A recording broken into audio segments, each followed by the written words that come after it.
semuanya, selamat datang di pembelajaran hari ini. Perkenalkan, saya Kristina Rahayu Chandrasari dengan NIM 201324011.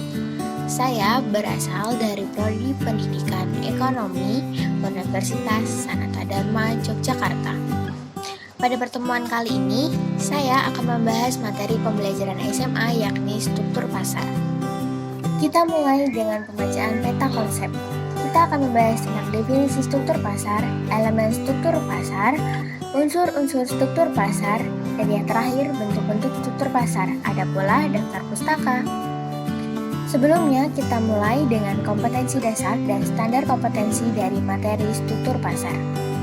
Yang pertama, kompetensi dasar 3.5 mendeskripsikan konsep pasar dan terbentuknya harga pasar dalam perekonomian. Yang kedua, standar kompetensi. Pertama, mendeskripsikan pengertian dari struktur pasar, dan yang kedua, mengidentifikasi elemen-elemen, unsur, dan bentuk dari struktur pasar. Tanpa berlama-lama lagi, kita mulai dengan definisi struktur pasar. Kira-kira kalian tahu nggak sih apa itu struktur pasar? Jadi, struktur pasar merupakan suatu variabel yang menunjukkan karakteristik dan kondisi dari suatu pasar. Karakteristik yang seperti apa? Misalnya, 1. Jumlah penjual dan pembeli, 2. Keadaan produk, 3. Keadaan pengetahuan penjual dan pembeli, dan yang terakhir ada rintangan dari pasar. Nah, kita kan sudah mengetahui nih definisi struktur pasar. Selanjutnya, kita akan mengetahui tentang elemen-elemen dari struktur pasar. Kira-kira apa aja ya elemen-elemen dari struktur pasar? Yang pertama ada pangsa pasar, kedua konsentrasi, dan yang ketiga hambatan untuk masuk. Kita mulai dengan yang pertama, yakni pangsa pasar. Apa ya kira-kira pangsa pasar? Jadi, pangsa pasar merupakan bagian dari keseluruhan permintaan suatu barang yang mencerminkan golongan konsumen menurut ciri khasnya. Ciri khas yang seperti apa?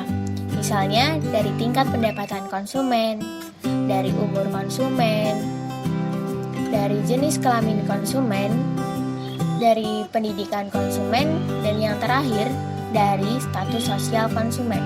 Kita lanjut yang kedua yakni unsur konsentrasi.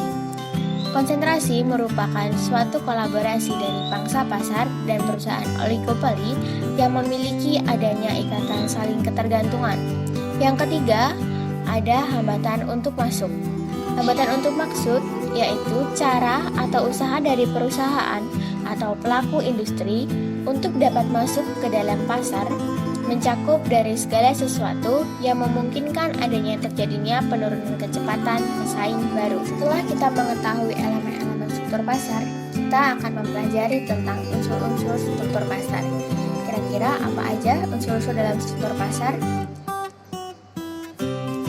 Yang pertama ada distribusi penjualan. Distribusi penjualan merupakan jumlah penjual dalam pasar yang melakukan kegiatan penjualan yang memberikan pengaruh dalam struktur pasar. Yang kedua ada distribusi pembeli. Distribusi pembeli merupakan jumlah dan besarnya pembeli yang berpengaruh dalam struktur pasar. Yang ketiga ada diferensiasi produk. Diferensiasi produk bisa terjadi pada kualitas produk yang sama tetapi berbeda warna, rasa, merek, dan yang lainnya. Contohnya seperti apa sih? Saya memberi contoh makanan Lay's dan Pringles. Kalian pasti sudah tahu ya, snack Lay's dan Pringles. Ini merupakan snack keripik kentang dengan rasa original yang memiliki kualitas sama tetapi berbeda merek dan juga kemasannya mungkin dari mereka berdua sangat berbeda. Inilah contoh diferensiasi produk. Lalu ada jenis produk yang berbeda tetapi kualitasnya sama. Seperti apa sih contohnya? Saya memberikan contoh produk pasta gigi Pepsodent dan Sensodyne. Dua produk ini memiliki kualitas yang sama tetapi dari merek dan juga kemasan ataupun varian mereka berbeda. Diferensiasi produk ini dapat menciptakan market power sehingga dapat menurunkan intensitas persaingan dalam pasar. Yang keempat, ada halangan memasuki pasar. Halangan atau hambatan dapat diartikan sebagai hambatan masuk industri, yaitu kondisi di mana perusahaan potensial yang akan dapat atau baru masuk ke dalam suatu industri mengalami suatu kesulitan karena tidak memiliki banyak keunggulan kompetitif sebagaimana yang dimiliki oleh perusahaan yang sudah ada sebelumnya dalam industri tersebut. Lalu yang kelima ada struktur biaya.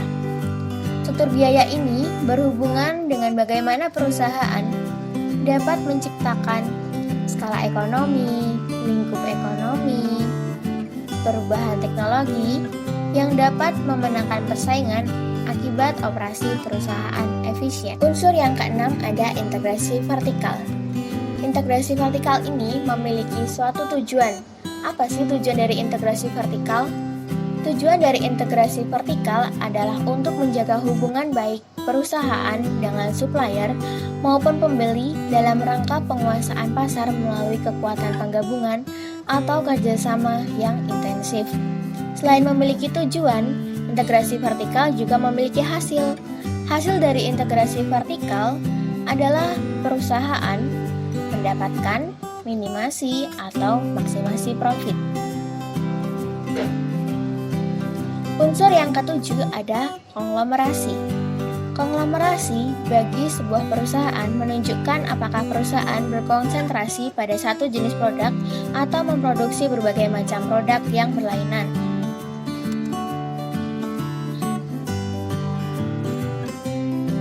Nah, kita kan sudah mengetahui definisi, elemen, unsur dari struktur pasar. Selanjutnya, kita akan belajar tentang bentuk-bentuk dari struktur pasar. Kira-kira apa aja ya bentuk-bentuk dari struktur pasar? Yang pertama ada pasar persaingan sempurna. Apa sih pasar persaingan sempurna? Jadi, pasar persaingan sempurna adalah pasar yang persaingannya berada di level yang paling besar. Kenapa sih dapat dikatakan sempurna? Nah, pasar ini dapat dikatakan sempurna karena di dalam pasar penjual sama-sama menjual barang yang sejenis dan tidak ada persaingan harga. Lalu, penjual bebas keluar masuk pasar karena tidak ada penghalang atau barriers. Contoh dari pasar persaingan sempurna adalah salah satunya pasar buah. Mengapa pasar buah? Karena di dalamnya semua penjual menjual barang yang sejenis, yaitu buah-buahan. Jadi tidak ada persaingan harga satu sama lain. Yang kedua ada pasar monopoli. Apa itu pasar monopoli? Pasar monopoli merupakan suatu pasar yang dimana industri memiliki kontrol atas harga output mereka.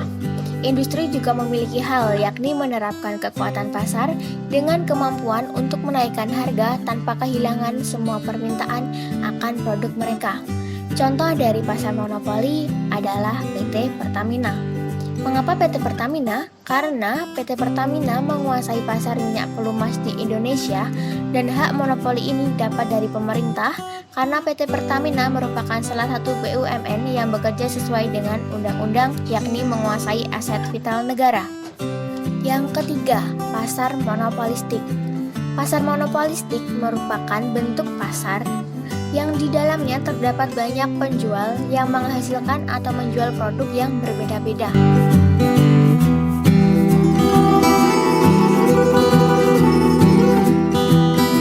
Yang keempat, pasar oligopoli. Pasar oligopoli adalah pasar yang terdiri dari sekelompok kecil perusahaan.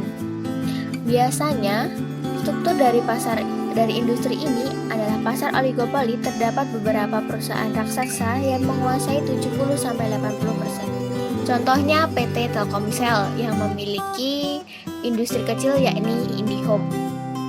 Hai semuanya, gimana? Kalian udah tahu kan tentang materi struktur pasar?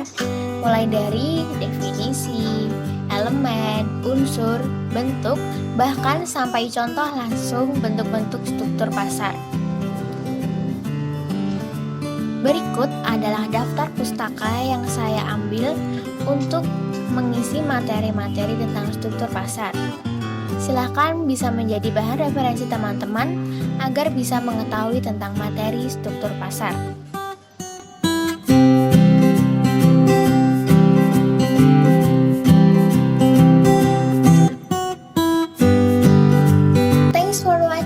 Jangan lupa untuk follow Instagram aku juga dan sampai berjumpa di pembelajaran selanjutnya. See you!